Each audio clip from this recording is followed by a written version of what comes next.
mphamvu zomwe malamulo a dziko lino amamupatsa. Chikalatacho chati President Mutharika wachita izi ncholinga choti mabungwewa adzigwira bwino ntchito zawo komanso kuti zigawo zonse za dziko lino zizipindula mokwanira ndi chitukuko cha mabungwewa. Pachifukwa ichi, malikulu amabungwe a Malawi Communications Regulatory Authority MACRA, Malawi Housing Corporation MHC ndi Malawi Electoral Commission MEC abwerera ku Blantyre kuchokera ku Lilongwe. Likulu la nthambi ya Malawi Prison Services MMPS lomwe analisamutsanso ku Lilongwe likuyenera kubwerera ku Zomba. Chikalatacho chati ntchito yosamusa malikulu mamaka likulu kubungweri komwe anali koyamba likuyenera kuyamba panopa ndipo ithe pasanadutse miyezi 3. Ku nyumba ya boma ati mabungwewa akuyenera kuchita izi mogwirizana ndi ofisi ya President ndi Cabinet.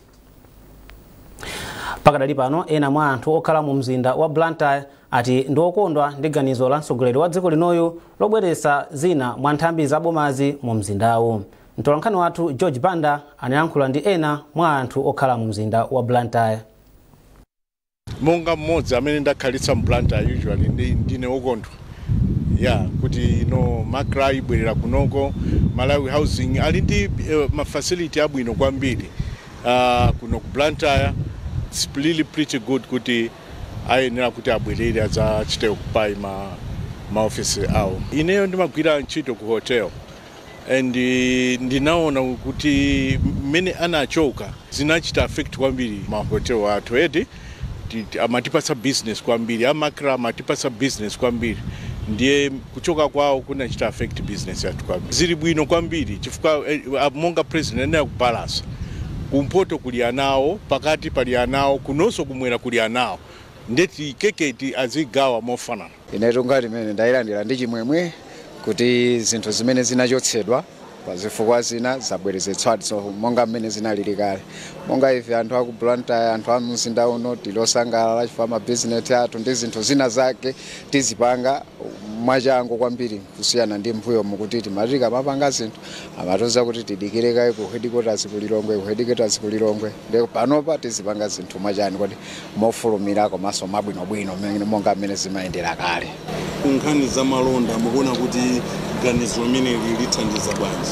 Ganizo limene lithandiza kwambiri chifukwa chona kuti tikamakamba za business city kapena mzinda wa malonda kwambiri ndiye ndichani kuti ndi Blantyre. Pamene zizachitika izi ndiye kuti amalonda china chilichonse azipanga zinthu zija molimbikiraso monga mmene zinalili kale poyang'anira kuti likulu lake liliso kuti lili kuno. Kagawidwe ka chitukuko ndikukhulupirira kuti zonse zili bwinobwino zongofunika amene amapangira mbuyomu ndi panopa apitirize ndithu mmene amapangira chitukuko kuti ku Lilongwe kapena Central Region, Northern Region, Southern Region, Eastern Region zonse zikhale zotani kuti zofanana.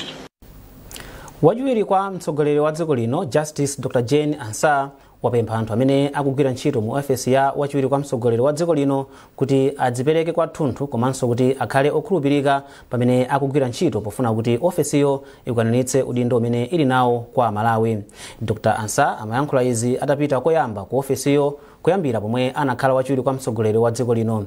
Iwo anati ali ndi udindo umenewo chifukwa chakuti Amalawi ali ndi chikhulupiriro mwa iwo ndipo nkofunika kuti anthuwa agwire ntchito modzipereka ndi motsata malamulo. Kuchokera ku Lilongwe, Patrick Dambula wadza ndi ripoti ili. Patangopita masiku ochepa kuchokera pamene adawalumbiritsa kukhala wachiwiri kwa mtsogoleri wa dziko lino, olemekezeka Justice Dr. Jane Ansah anakaonekera ku ofesi yawo ku Capitol Hill mu mzinda wa Lilongwe. Aka kanali koyamba kukaonekera ku ofesi iyi kuchokera pamene adatenga udindo wa Vice President wa dziko lino, ndipo analandiridwa kumeneko ndi akuluakulu ena aku ofesi yawoyo. Kuonekera kwa Dr. Jane Ansah ku ofesi iyi ndikofunikira kambaka kuti kukutanthauza kuti ayamba tsopano ulendo wawo ogwira ntchito ngati wachiwiri kwa mtsogoleri wa dziko lino. Polankhula kwa akuluakulu ena ogwira ntchito ku ofesi imeneyi, Dr. Ansah anati kupezeka kwawo ku ofesi iyi ndi chifukwa chakuti Amalawi adawakhulupirira iwo komanso President wa dziko lino Professor Arthur Peter Mutharika kuti ayendetse dziko lino. Iwo anati koma kuti akwaniritse kugwira ntchito moyenerera zikutengera kuti anthu amene akugwira nawo ntchito mu ofesi imeneyi nawonso agwire ntchito modzipereka, mokhulupirika komanso molimbikira, kuphatikizanso kuti agwire ntchito motsata malamulo a dziko lino. pamenepa Dr. Ansa anapempha anthuwa kuti agwire ntchito modzipereka kamba kakuti ngati anthuwa angalephere kuchita zoyenerera zitanthauzanso kuti ofesi ya wachiwiri kwa mtsogoleri wa dziko lino nayonso yalephera kuchita zoyenerera kwa Amalawi. Ndakambirana nawo kunena kuti pandekha sindingagwire ntchito imene Amalawi andipatsa, ntchito yothandiza a president a dziko lino kuti achite zimene iwo zili kumtima kwawo zoti Malawi ipite patsogolo. Ndiye ine kuti ndichite bwino ndiye kuti anthu pa ofesi pano tigwire tonse limodzi mochilimika, ndiye kuti zimene tagawana ndizonena kuti tigwire ntchito ngati timu, munthu mmodzi, komanso pogwira ntchitopo tigwire ntchito mochilimika mwachilungamo, podziwa kuti tikugwirira ntchito ya Malawi amene andipatsa ine udindo onena kuti ndithandize a profesa. Pa nkhani yosintha zinthu zina ndi zina mboma, Dr. Ansa anati akhala akuchita kalondolondo wa mmene zinthu zilili kuti aone pamene zidasiyira. Iwo anapemphanso anthuwa kuti azichita zinthu zoyenerera popewa katangale yemwe anati amaononga zinthu pakagwiridwe ntchito kaboma. Patrick Dambula, MPC, Lilongwe.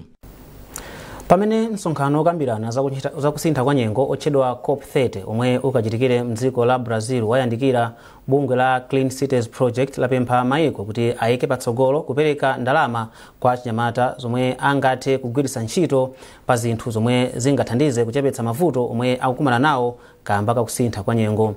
Mkulu wa bungweli Martin Manyozo ati chinanso chimene akufuna ndi chakuti pakhale chilungamo pa nkhani zakusintha kwa nyengo kamba kakuti achinyamata ndi amene amakhudzidwa kwambiri. Iwo amayankhula izi ku Lilongwe pamene bungwe lawo linasonkhanitsa achinyamata osiyanasiyana pofuna kumva maganizo awo pa zomwe akuyembekezera ku msonkhanowo. Amanyozo analankhula ndi Patrick Dambula.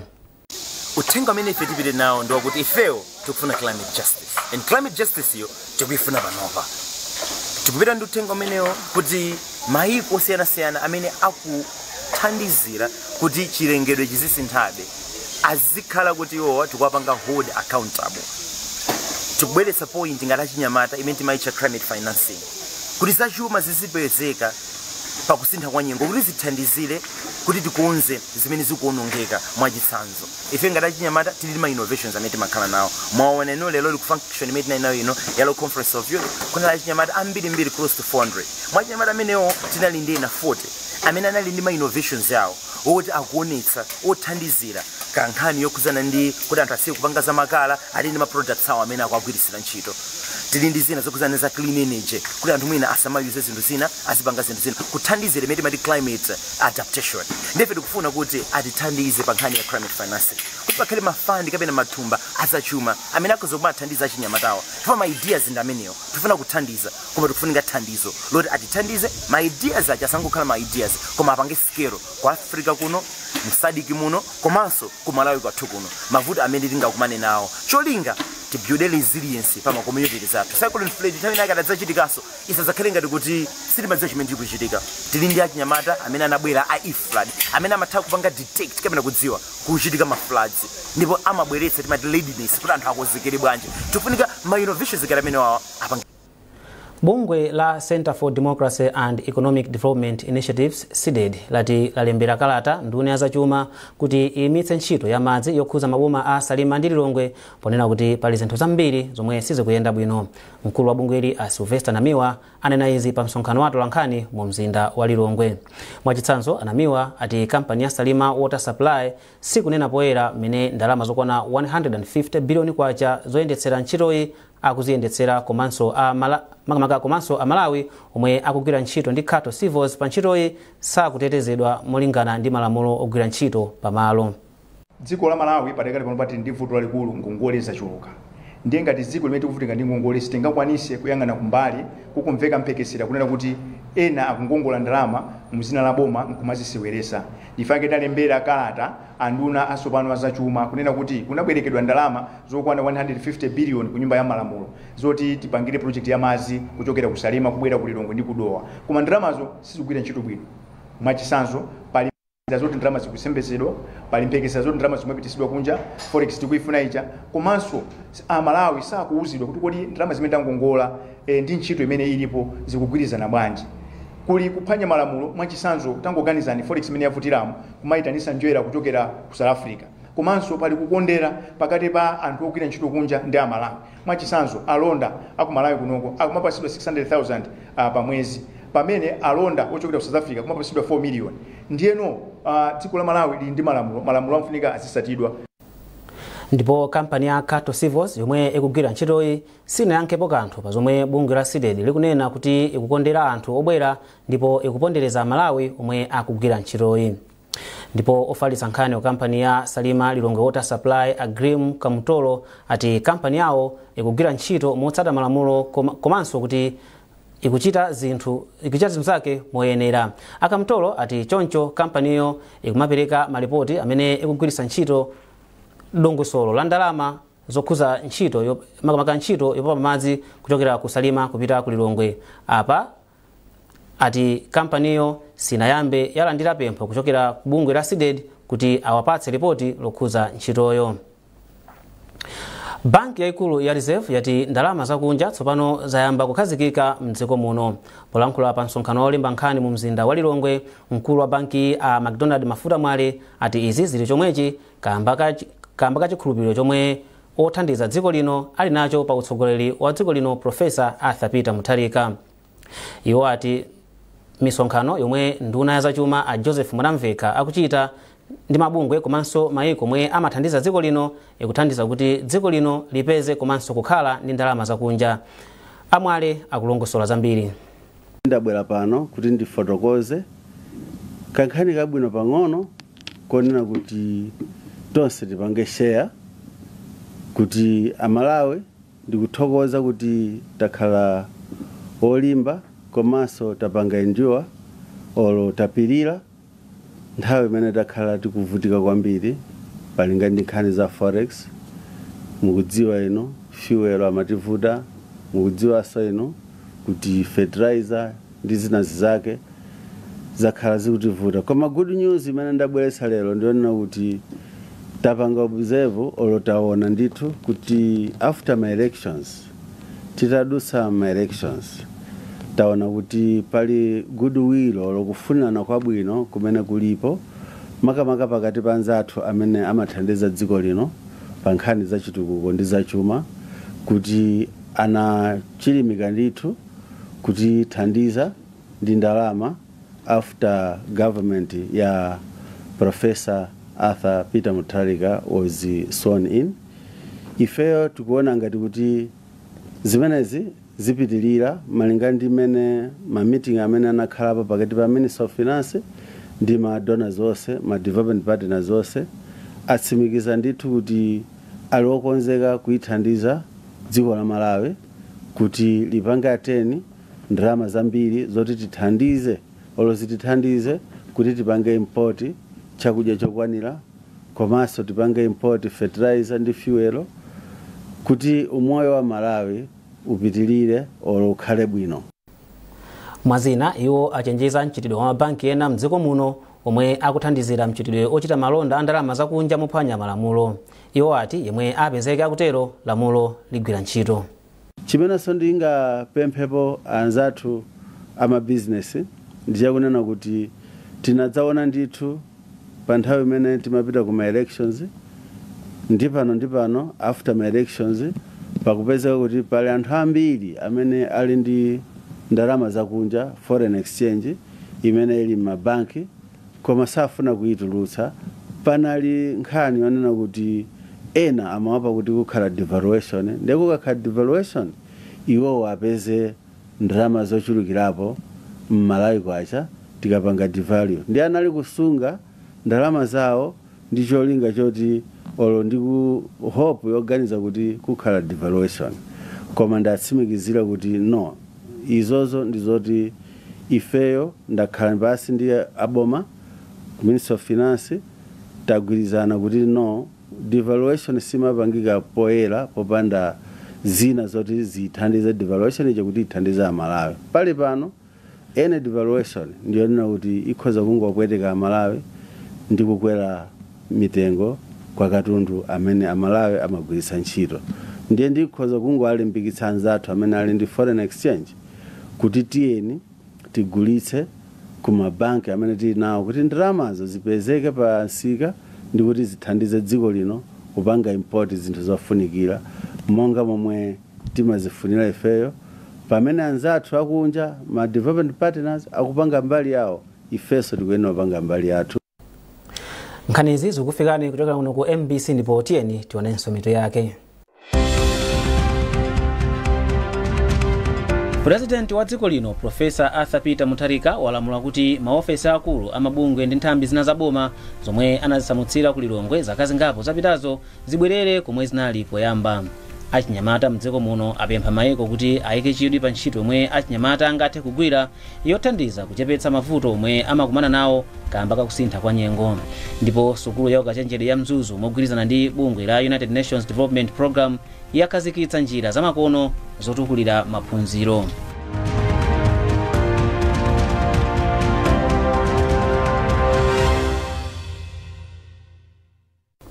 Takulandiraniso ndipo popitirira nkhanizi chipani cha Democratic Progressive DPP chatokoza anthu akumangochi kamba kutuluka monyinji ndi kusankha atsogoleri a chipanichi maudindo osiyanasiyana pa chisankho chachikulu chomwe chinachitika pa 16 September. Poyankhula dera la Luranga mboma la Mangochi, gavana wa chipanichi mbomali Salile Mdala wati kusankhidwa kwa adindo ochuluka oyimira chipanicho ndi chitsimikizo cha chikhulupiriro chomwe anthuwa ali nacho pa mtsogoleri wa dziko lino Profesa Arthur Peter Mutharika. Tili ndi ripoti la Geoffrey Chinawa.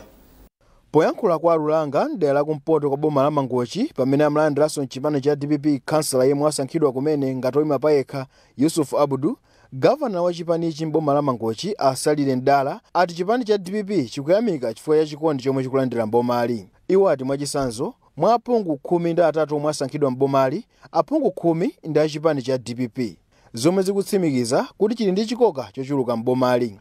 Malingana ndi Mdala, mtsogoleri wa dziko lino Profesa Arthur Peter Mutharika ndi okonzeka kugwira ntchito ndi atsogoleri onse omwe ali ndi masomphenya achitukuko.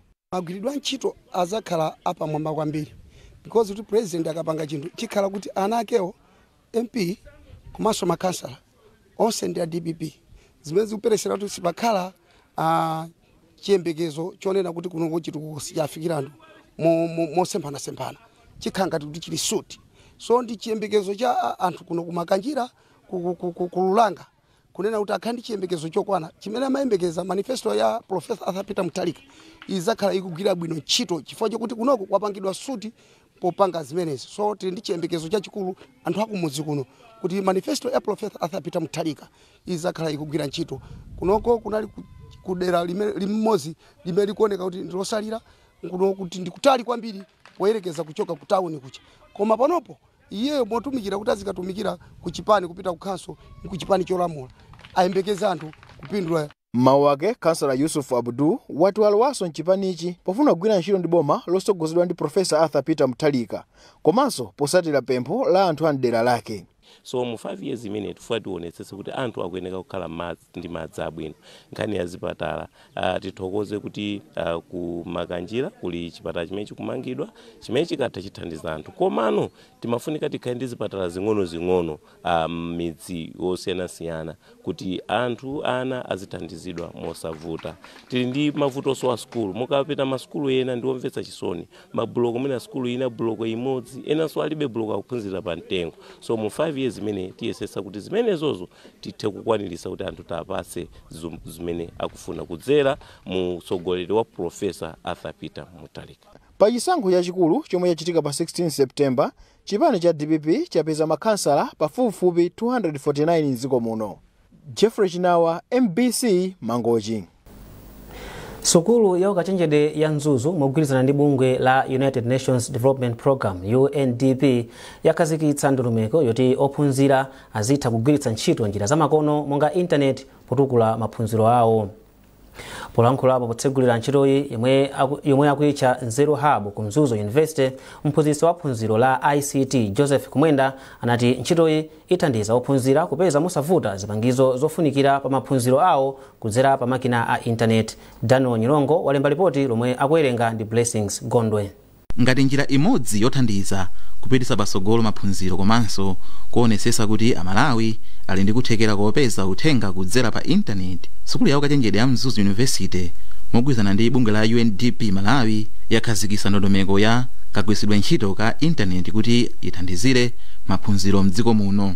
Mphunzitsi wa ICT ku Mzuzu University Joseph Kumwenda anati kukhazikitsidwa kwa Nzeru Hub kuthandiza ophunzira kupeza maphunziro apamwamba komanso maphunziro a ICT omwe ndi ofunika kwambiri pa chitukuko cha dziko lino. Anthu osiyanasiyana aziphunzira maluso osiyanasiyana a technology, ngati mwamuchizungulitsa kunena kuti kandi networking computer networks yoona nkhani za networks ndikuti anthu aziphunzira pamene popo chifukwa ku Malawi kuno maluso ngati amenewo ndi odula kuti munthu payekha akaphunzire payekha kupeza ndalama ndi kulipira fees. Mmodzi mwa ophunzira pa sukulu ya Mzuzu University Queen Sosola anati ntchitoyi imuthandizira kuti nayenso athe kuphunzitsa anthu ena zakagwiritsidwe ntchito koyenera ka internet potukula miyoyo yawo. Igwiritsa ntchito kuuza ena za ubwino wa ma digital platforms mene angagwiritsire ntchito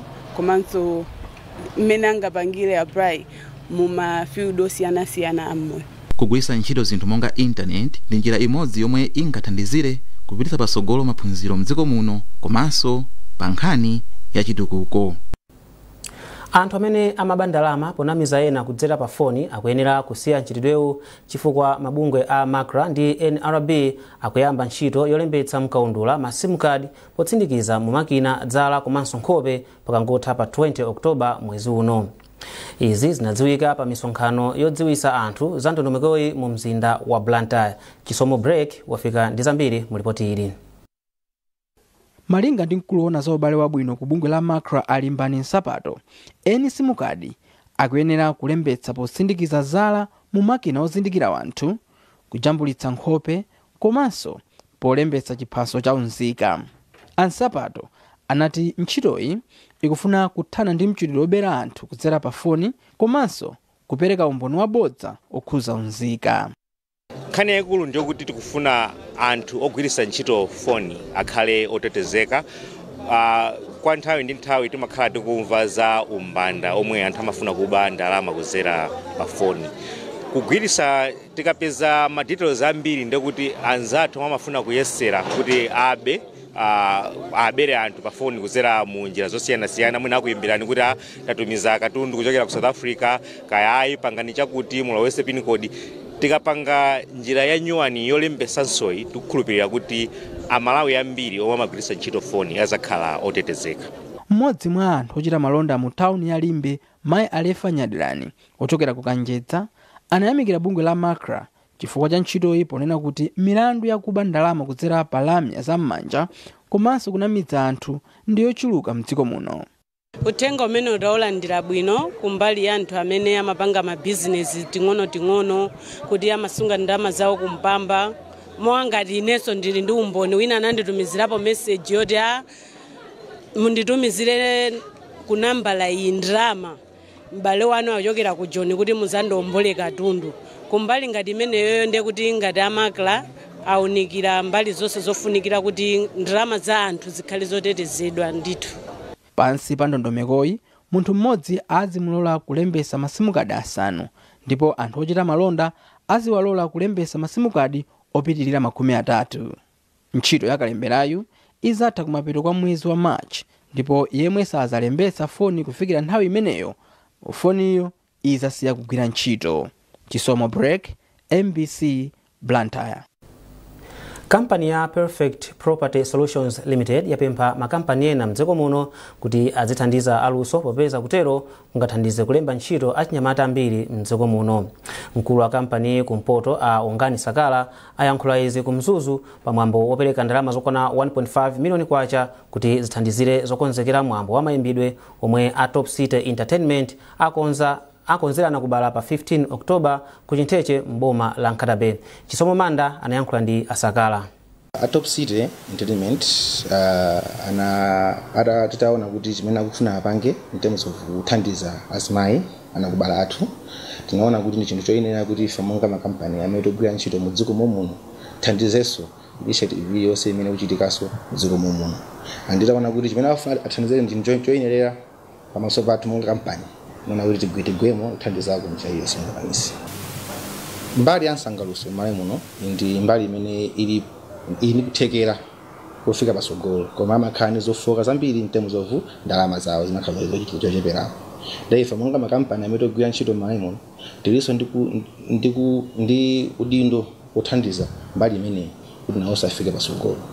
Makamaka zinthu zawo zinapangaso ndothandiza ngati imene zili zamazazitenga ndisimodzi. Ndipo makamaka mkulu wa kampani yoona za Nsanguluso ya Top City Entertainment Augustine Chilunga adati iwo ndi okondwa kamba kathandizolo, ndipo adapitiriza kunena kuti kumwambowu ayitanitsa akatswiri odziwa za malonda ndi kaganizidwe kabwino ka munthu kuti akalankhule kwa anthu omwe akafike pa mwambowo. Thandizo imene atipasa a kampani ya Perfect Property Solutions ndiyofunikira kwambiri kumbali ya makonzekeredwe athu event imene tinayo lachitatu ya Mother's Day, because timakhala ndi ma shortfalls ena kuti tisogerere in terms of kulipira ngati venue ndi zina zotero. Ndi thandizo imene lithandiza kwambiri. Ndi nkhani imeneyo tafika pa mapeto pa nkhani zathu masanano, koma tisanasiyane tiyeni tionenso mitu yake. President wa dziko lino Profesa Arthur Peter Mutharika walamula kuti maofesi akulu amabungwe ndi nthambi zina zaboma zomwe anazisamutsira ku Lilongwe zaka zingapo zapitazo zibwerere komwe zinali poyamba. Achinyamata mdziko muno apempha mayiko kuti ayike chidwi pa ntchito omwe achinyamata angathe kugwira yothandiza kuchepetsa mavuto omwe amakumana nawo kamba kakusintha kwa nyengo. Ndipo sukulu ya ukachenjede ya Mzuzu mogwirizana ndi bungwe la United Nations Development Program yakhazikitsa njira zamakono zotukulira maphunziro.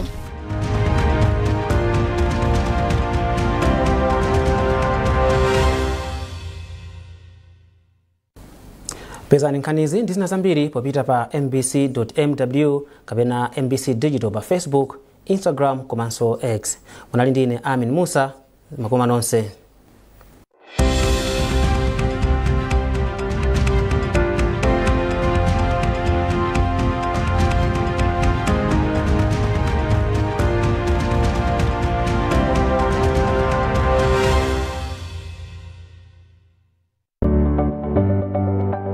Sabara ino mu program ya Woman Talk. Kafukufuku waonetsa kuti azimayi ambiri ife sitimapumai. Meta ambira kugwira ntchito. Ntchito ndi matupi athuwa akumapezeka kuti tikumadwala nthenda zambirimbiri. Azimayi ndi amene amabereka eti ayembekezere akatero abereke ayamwitse kena